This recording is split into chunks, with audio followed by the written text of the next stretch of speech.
Oi, pessoal, tudo bem? Sou a professora Renata Sobral, professora aqui da SESREI. Estamos começando, mais um SESREI Recebe com a professora Andréa. Olá, uma satisfação, estar em mais um episódio nessa companhia que é agradabilíssima, duas mulheres admiráveis, então, que bom. Bom, é uma alegria também, a gente estar aqui. Então vamos, sem mais delongas, vamos apresentar a nossa convidada. Estamos hoje aqui com a doutora Clara Meira Steinmiller. Clara é advogada, o currículo é bom, tá, gente? É advogada, é pós-graduada em Direito Previdenciário, conselheira fiscal da ACC, UEPB, a CCJ, UEPB, membro do Tribunal de Ética da OAB Paraíba, membro da Comissão de Direito Previdenciário da OAB Paraíba e diretora ouvidora da Comissão da Mulher Advogada da OAB Paraíba. Seja muito bem-vinda, Clara, é uma alegria, dividir aqui esse podcast com você hoje. Sim, é com enorme prazer que estou aqui com vocês, do outro lado aí da telinha, e também quem está aqui conosco.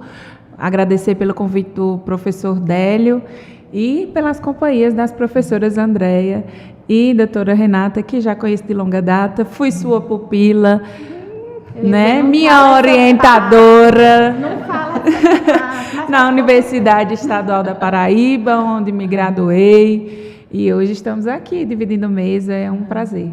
Que alegria, é um prazer para mim. Eu nem ia falar tudo isso para ninguém fazer Quando estamos em mas mulheres, ainda bem, como somos de humanas, eu espero que ninguém faça essas contas, mas faz pouco tempo, Fico muito feliz. Foi um dia desse. Eu também comecei muito jovem,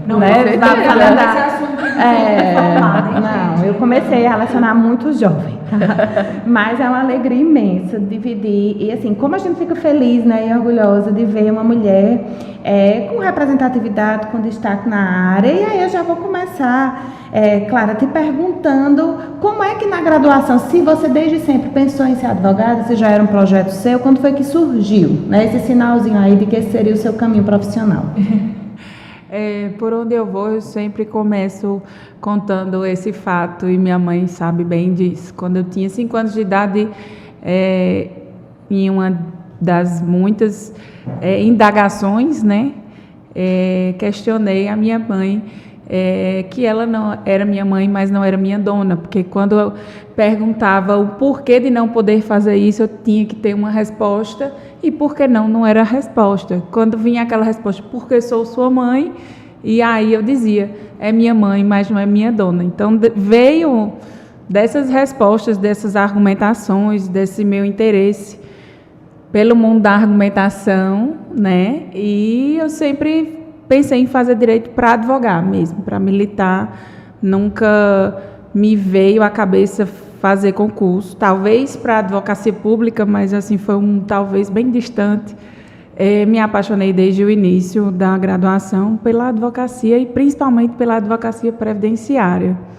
Fui previdenciarista desde o 2º período da faculdade, estagiei nessa área, um grande escritório de referência, e passei 7 anos nesse escritório, e aí segui os caminhos da advocacia autônoma, Centro Profissional Liberal, com a ajuda e apoio e suporte do meu esposo, que tinha essa veia de gestão, que nos falta um pouco na carreira da advocacia. E aí casou muito bem com esse projeto de ter o meu próprio escritório, e estamos aí há cerca de 10, 12 anos na militância. Pronto, já você pegou aí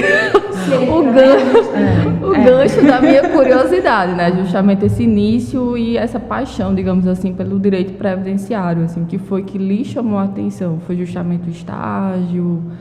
Isso, no estágio eu tive essa vivência diária, principalmente com a advocacia previdenciária rural. Eu estava sempre em diligências em sindicatos rurais, em sítios, tomando um cafezinho com Dona Josefa, com Dona Maria, com seu José.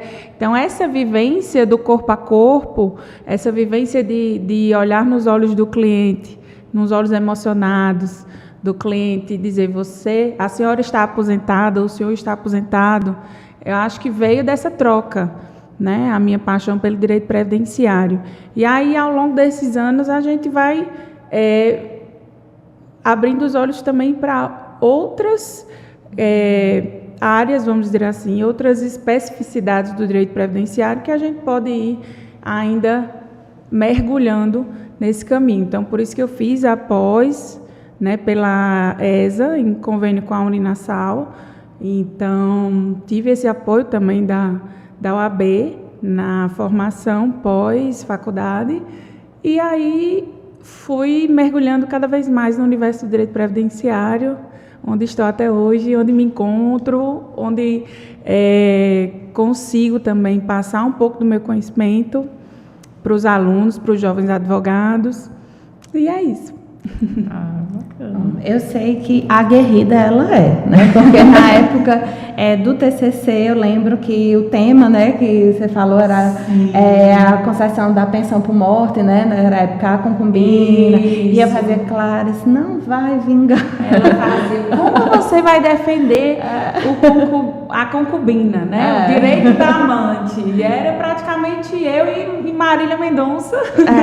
Somente. Nossa saudosa Marília Mendonça defendendo que a amante tem lá, quem sabe. Na verdade, o tema era um tema interessante que falava do rateio da pensão por morte entre esposa e concubina, as possibilidades e, principalmente, a decisão do STJ de que, em defesa ao princípio da monogamia, não era possível. E a gente, em caso prático, conseguiu comprovar que é possível, que está dentro do ordenamento jurídico, que o direito previdenciário é um direito autônomo e que o direito de família não pode ser comparado com o direito pela própria natureza, porque a dependência econômica existia enquanto era vivo. Enquanto era vivo, ele sustentava 2 famílias. Depois de morto, ele só pode sustentar uma. Então, assim, a base do argumento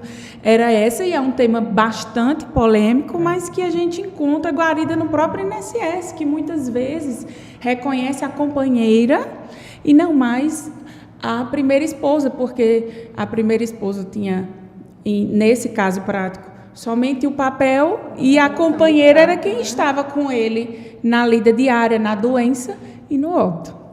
Então, eu lembro que era um fato assim bem, envolvia muito claro essa questão da separação do fato, né, e dessa relação claro posterior. Que existe essa possibilidade quando há uma separação de fato, e não quando é um concubinato adulterino, que aí sim realmente não encontra guarida nem por parte do INSS. E aí eu lembro que eu fazia, né, dizer aquela frase, bom, não concordo, mas defendo o direito de você dizer, e defender foi bem interessante. Com certeza. Mas, cara, só pegando a deixa do que você falou há pouco, que teve, quando resolveu seguir como advogada autônoma, né, sair do escritório em que você trabalhava, começou como estagiária, enfim, montar o seu, você disse que teve esse apoio e suporte do seu esposo na questão da gestão. E aí eu queria que você falasse mais um pouquinho sobre isso. O que é que falta no advogado em relação a esse tino para o negócio, né? Sim, claro que eu tenho vários colegas e através dos cursos que eu também fui fazendo depois, que que nasceram com esse dom de gestão. Não é algo que seja exclusivo a quem é empresário ou que é formado em outro curso que não o nosso. A gente tem profissionais liberais de N áreas que têm dificuldade de ter essa gestão, né? Essa noção de gestão, seja o médico, seja o engenheiro, qualquer área, precisa desse aprofundamento. Se você já não tem não nasceu com esse dom para empreender, que se aprenda a gerir o seu próprio negócio. E não necessariamente a gente tem que ser esse empreendedor, essa pessoa que tem essa visão, porque algumas pessoas realmente nascem com esse dom. Outras, elas podem trabalhar esse dom, elas podem trabalhar isso em em si mesmas, né? Em nós mesmas. Então, quando a gente vai até em alguns cursos que a gente tem na UAB de gestão, de empreendedorismo feminino, e quando a gente estimula que os advogados e as advogadas tenham essa noção de gestão e aprendam, se apaixonem por gerir o seu próprio negócio, isso aí faz com que a gente cresça e que multiplique isso dentro da nossa área também, né? Então, eu acho que foi nesse empurrãozão que meu esposo deu, porque ele sim é um empreendedor nato, ele sim tem esse conhecimento de vida próprio, porque sempre trabalhou empreendendo, né? Até hoje empreende em várias áreas, em vários ramos, e resolveu empreender no ramo do direito, né? Ele disse, se eu tenho alguém que tem o potencial, mas não tem o potencial de gestão, então foi aí que houve esse casamento também nos negócios, né? E não é fácil, porque se sociedade com um colega, quando a gente se forma, que é o que acontece muito, se forma e tem um colega que gosta da mesma área que você, e de repente ou outro que também atua em outra área para fazer uma complementação, mas tem uma boa amizade, acaba com a sociedade e com a amizade em muitas situações. Assim como os casamentos também iniciam, têm o seu fim, não é fácil. Então, assim, a gestão de sociedade também é muito difícil, né? Você gerir uma pessoa para que os sonhos sejam parecidos com os seus, né? Que tenham os mesmos projetos, as mesmas ideias. Não é fácil. Então, esse caminho até aqui não foi fácil, não tem sido fácil. Quando a gente chega num certo patamar de estabilidade dentro da vida de profissional liberal, que é, por exemplo, você ter já processos em andamento, recebimento mensal, gestão, aí vem a parte de gestão financeira, vem a parte de gestão de funcionários, gerir carreiras, estimular a equipe, lidar com profissionais em parceria, né? Porque a gente não pode querer ter conhecimento de tudo, e principalmente no mundo do direito, que as leis são extremamente mutáveis, embora não acompanhem o progresso da sociedade e tudo que precisa, mas todos os dias a gente tem aprovação, e a gente viveu muito isso na pandemia. Quem é previdenciarista não pregava o olho, ia dormir, acordava, tinha um negócio novo, instrução normativa, e o INSS mudou, e agora não é mais assim, piscou, mudou. Então, assim, todas essas dificuldades, elas podem ser amenizadas quando a gente tem as parcerias, quando a gente encontra colegas que têm os mesmos projetos e se afinam, né? E hoje eu tenho uma equipe, sempre tive, né, suporte, não consegui nada sozinho. Então, é importante que os alunos, os jovens advogados que possam estar assistindo a gente, entendam que a gente não cresce sozinho, mas que a gente entenda também que essa parceria, essa dificuldade de relacionamento seja bem gerida também, né, para que o caminho profissional possa andar também. E aí eu venho nessa dificuldade diária, nessa luta diária, tanto de trabalhar com o esposo, que não é fácil, sim, mas de também estar estimulando a equipe, de estar vivenciando. Então, hoje, eu não vivo mais o direito em si. É difícil para mim ir a uma audiência, conseguir iniciar um processo, atender o cliente, fazer a petição e ir à audiência. Eu já não consigo mais fazer todo o processo. Eu preciso realmente da minha equipe, e a minha equipe é maravilhosa, né? Queria mandar um abraço para minha equipe Meristal e Miller e dizer que sem eles eu não teria chegado nem um décimo longe e nem vou continuar chegando, né? E assim, eu acho que o mais importante é a gente nunca parar de conhecer, nunca parar de... Estava agora há pouco, antes de começar o podcast, conversando com a doutora Renata sobre um congresso. Então, assim, procurar se atualizar, procurar conhecer pessoas, né? Eu acho que quando eu entrei no ramo do direito, eu mergulhei muito também no trabalho em si e não fui para o lado da instituição. Eu não conhecia a OAB, como funcionava, como eram as comissões. E aí, nos últimos 3, 4 anos, eu tenho mergulhado também nesse caminho institucional, que tem me ajudado a conhecer mais pessoas, a fazer novas parcerias, conhecer pessoas de outras áreas, as suas vivências, conhecer advogadas do Sertão, né? Enquanto comissão da mulher advogada, eu estive no Vale do Piancó, participando com outras mulheres, tomando um café, debatendo, entendendo as necessidades e as dificuldades delas. Então,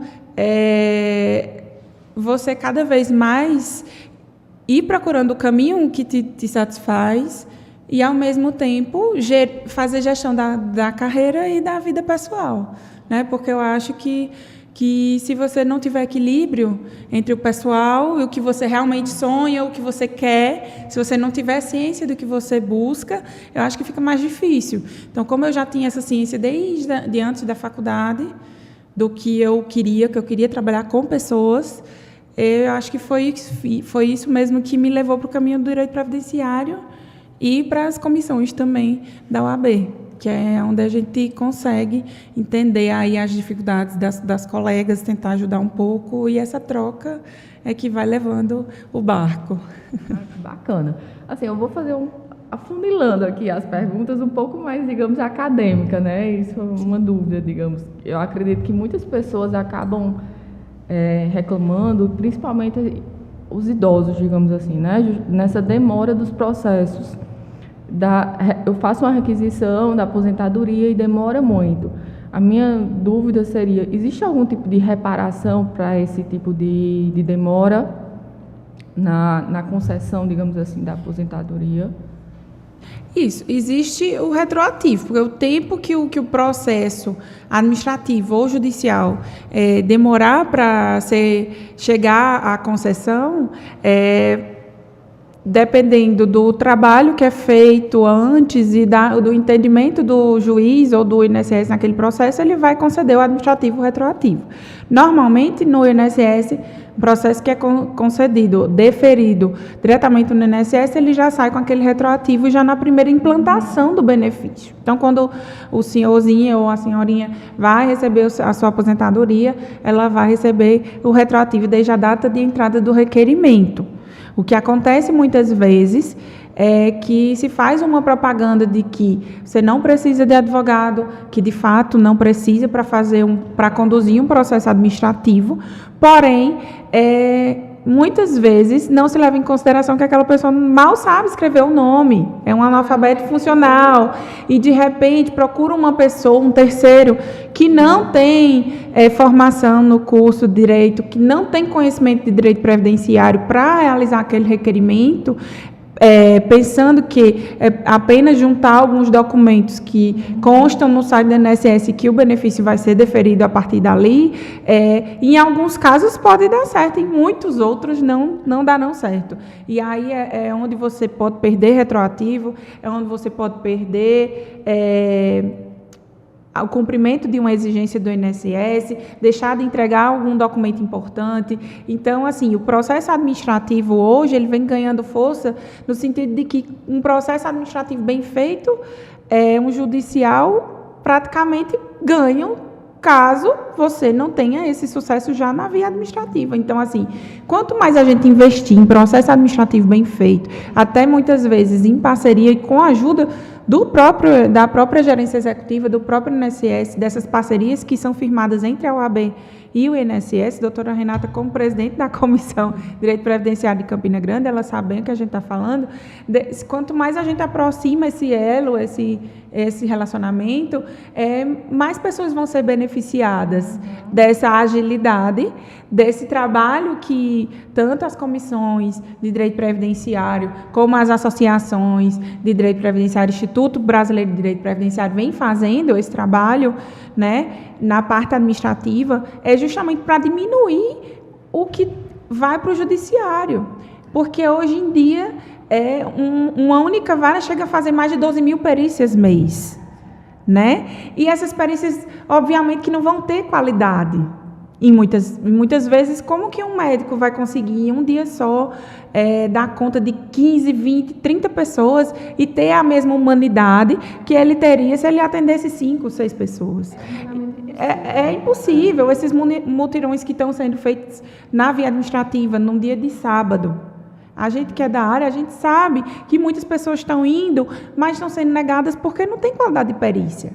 Ele não tem nem tempo, ou ela, a perita, não tem nem tempo de averiguar, de fato, as necessidades daquelas pessoas, aqueles documentos todos que muitas vezes as pessoas levam em excesso, né? Então, assim, são N possibilidades, N situações que fazem com que um processo atrase, que um processo não seja bem feito.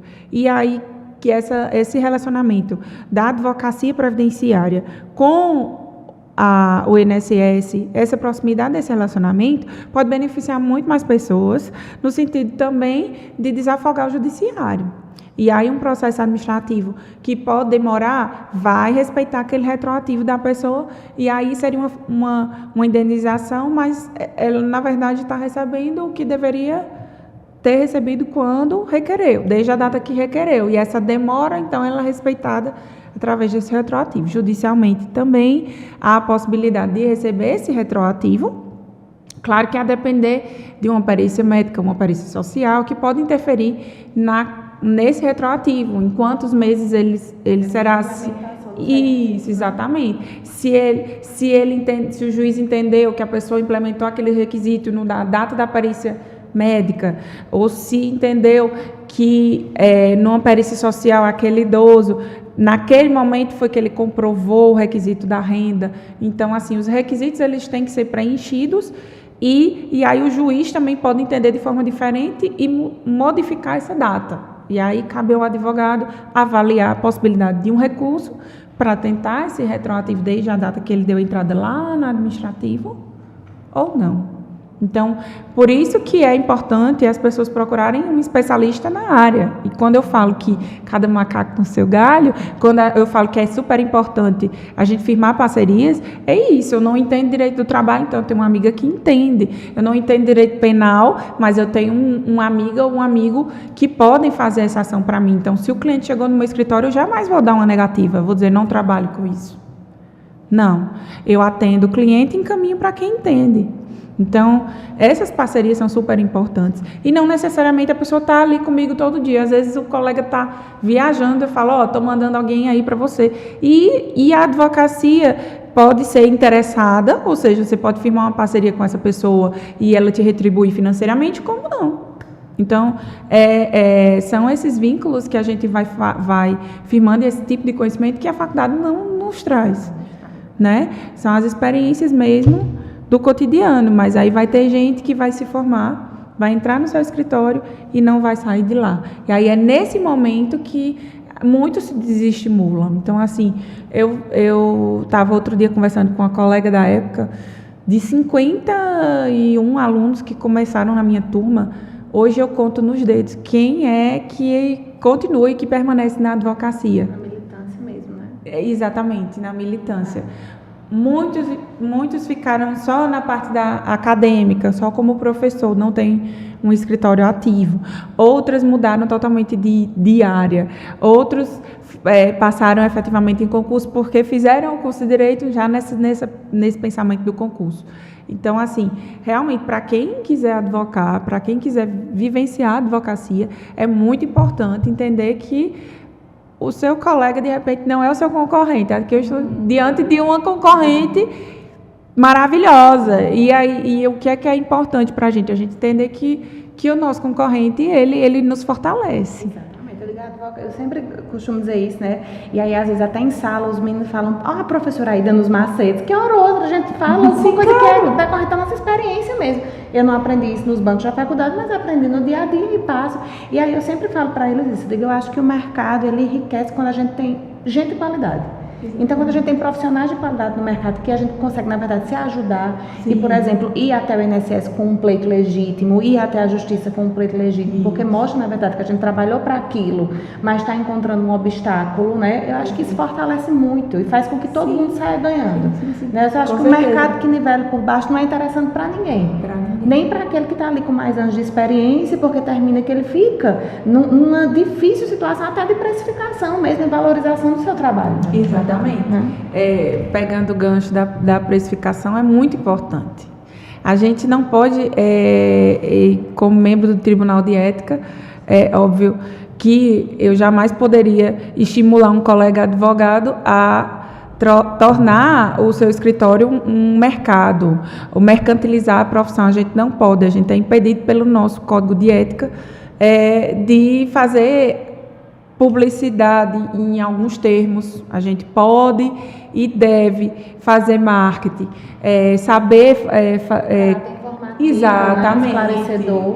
Com caráter informativo esclarecedor. A gente pode e deve trabalhar a nossa imagem pessoal, a gente pode e deve fazer publicidade dentro do que a OAB permite, né? Então, buscar esse conhecimento, o que é que a OAB permite, como que eu posso fazer isso? Tem cursos e vários cursos na área de direito falando sobre a captação de clientes de forma lícita e possível e moral e ética também. Então, assim, tudo isso, toda essa parte é importante para que as pessoas entendam que quando você vai ofertar seus serviços, está diante do seu cliente ali e ele vai barganhar ou tentar baixar o seu preço, saiba que o seu trabalho tem valor, mostre quais são os seus diferenciais em relação ao seu concorrente, explique por que fulano ou A ou B cobra menos, mostre a sua estrutura, por que você não pode cobrar aquele valor,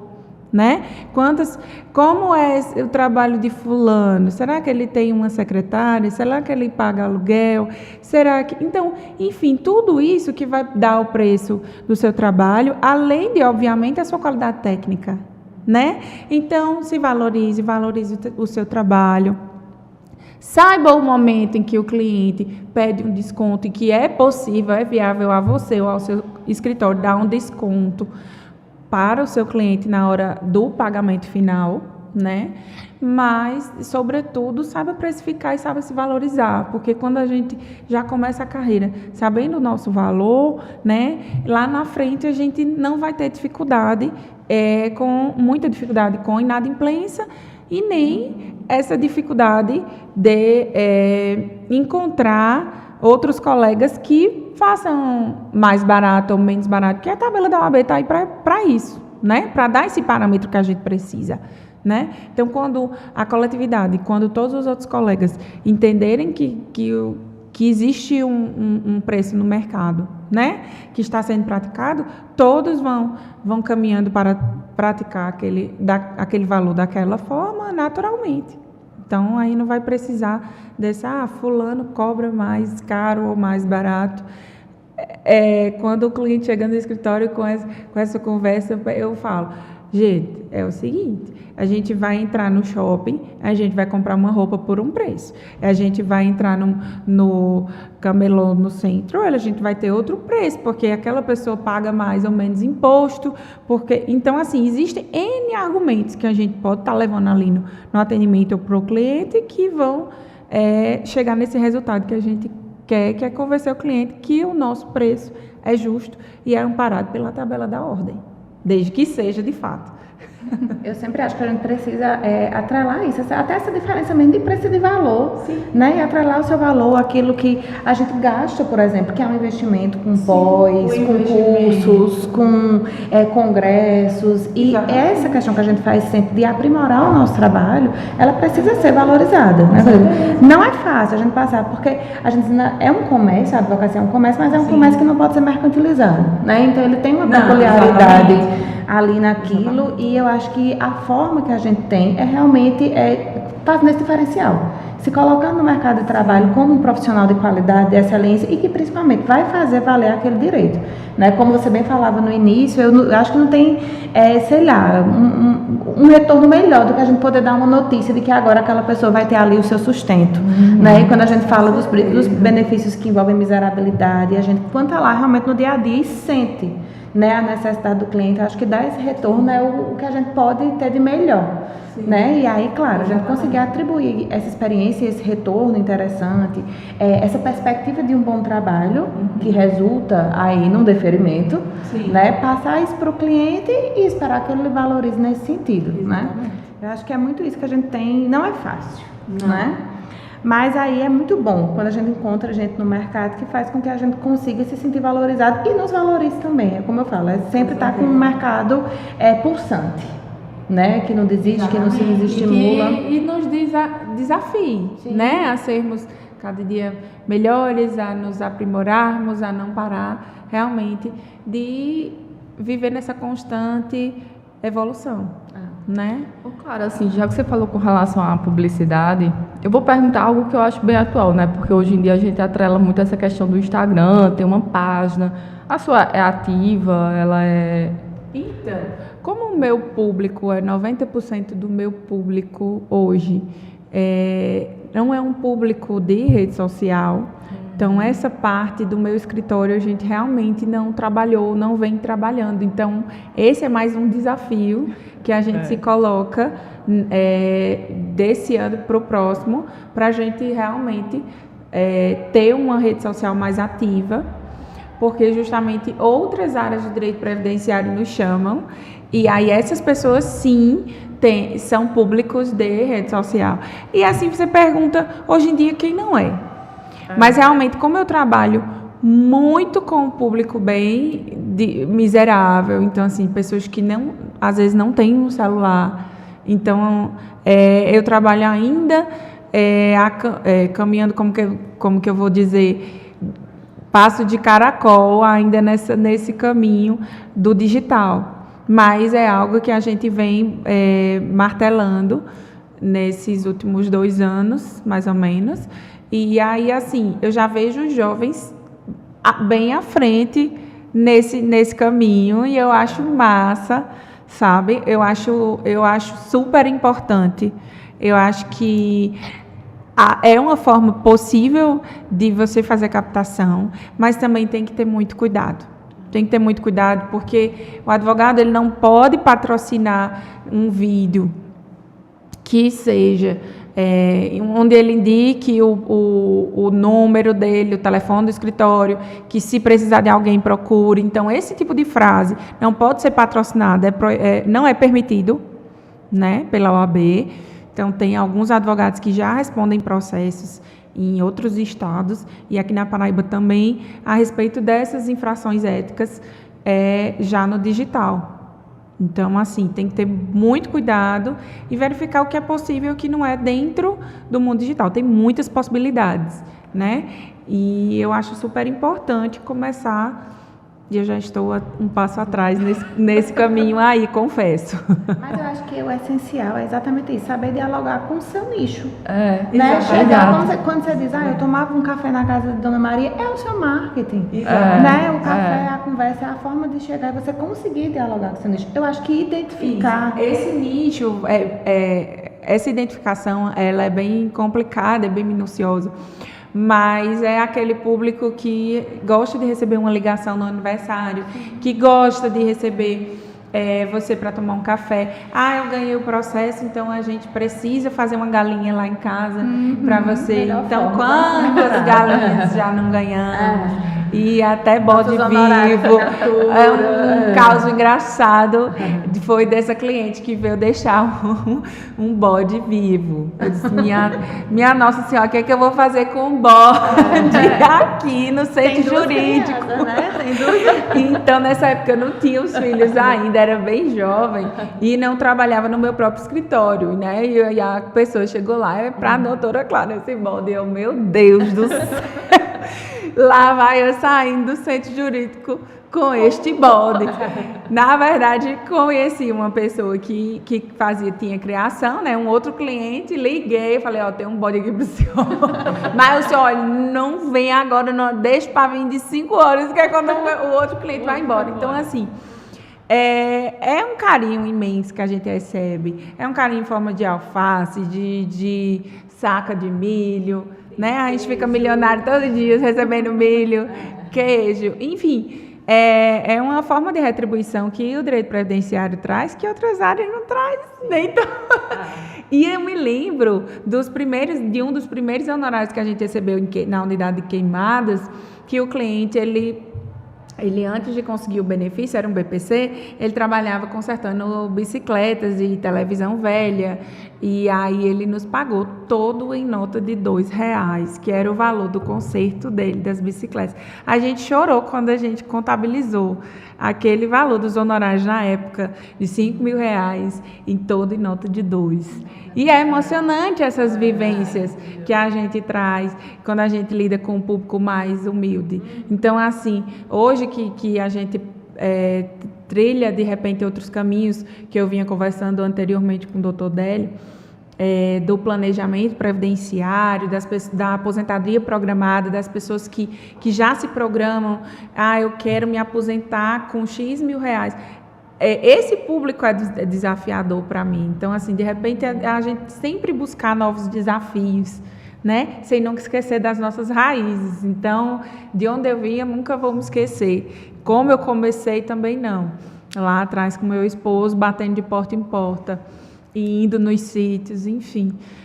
Toda essa história que vai fazer a gente quem a gente é hoje, né? Esse caminho que a gente trilhou lá atrás. Às vezes as pessoas conhecem você agora ou nem conhecem. Meu Instagram é privado, eu ainda tenho que passar por essa mudança, eu não evoluí nesse caminho de ter um Instagram pessoal, profissional, aberto.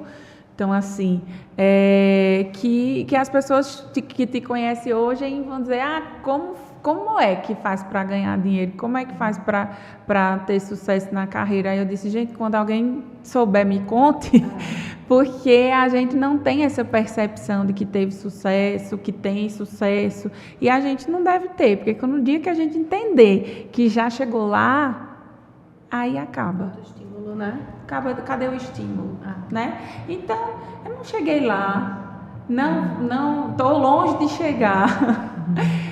E eu acho que a gente tem que sempre buscar esses estímulos novos. E quando eu vou conversar com os jovens, quando eu vou fazer algum curso, alguma coisa, eu sempre digo para os jovens, acordem e vão dormir com esse estímulo, porque realmente toda a batalha da advocacia, da militância, não é fácil. A advocacia é literalmente para os fortes, para as fortes, as guerreiras.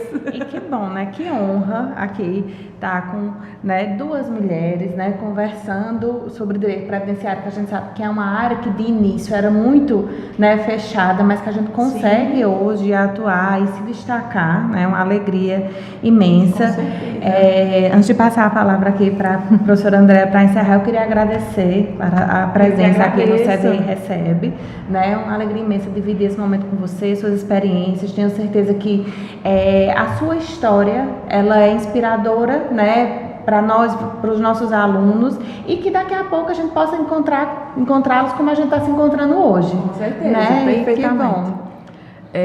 Eu imagino assim, a satisfação de Renata, né? Porque o sucesso dos alunos é como se fosse o nosso também, jovem, né? Eu comecei jovem. Sim. Mas é como se fosse o nosso. E direito previdenciário em si, ele tem esse caráter social que é muito bacana, né? E quando a gente vê justamente esse amor que você tem pela profissão e que você demonstra aqui, né, Clara? É muito interessante, é muito satisfatório ver profissionais realmente dedicados e que se apaixonam de fato pelo que escolhem. Então, sim, parabéns pela sua caminhada, né? Sucesso mais ainda pelo que há de vir. E foi um enorme prazer estar aprendendo aqui com vocês duas. Obrigada. Muito bom, muito bom. Obrigada a todas. Oportunidade também. Sim, com certeza. Estou sempre à disposição da casa, da CESREI, e estarei sempre à disposição das minhas colegas para tomar um café também, para a gente poder ter mais essa troca, porque eu acho que isso é muito importante para a nossa carreira. Obrigada. Obrigada. Obrigada. Um abraço.